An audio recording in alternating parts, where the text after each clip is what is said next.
Hello everyone, today I'll be making a Bob Ross tutorial in pixel art. I started by making the canvas size 90 by 120 pixels to mimic Bob's 18 by 24 inch canvas. He started by painting a soft pink line in the center, and I immediately knew that replicating the brush strokes in pixel art was going to be difficult.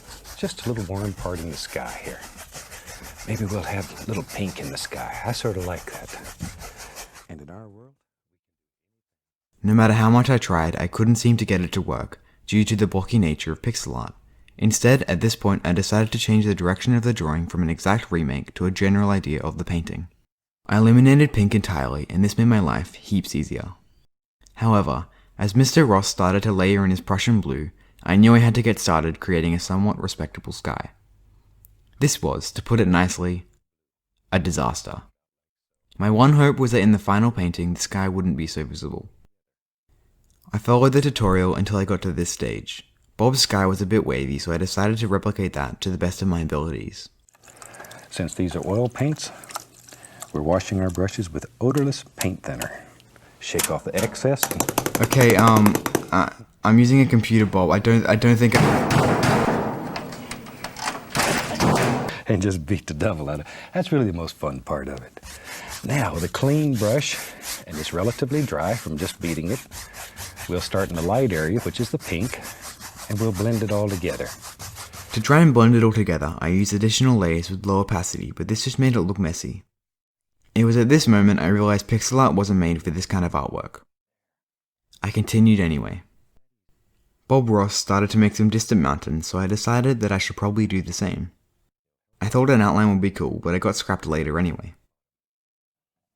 And sometimes it's a lot of fun to put several layers. It helps create depth in your painting. And for that, we'll add a little more blue, but we make it a little darker. Add a little bit of Prussian blue to it and make it a little darker, but the same thing. And we'll come back and let's put another little layer in here.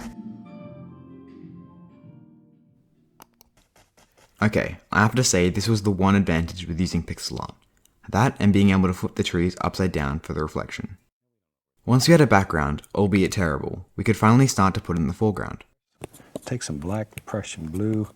I'm going to put some phthalo green in there. I like Oh, easy there, Bob. Don't get too carried away. My tree ended up being quite a bit chunkier than his, but Bob seems like a pretty cool guy, and I think he'd be accepting of all shapes and sizes. Because we don't make mistakes here. We have happy accidents. Yeah, well, that's a nice way of putting it. Thank you, Mr. Ross.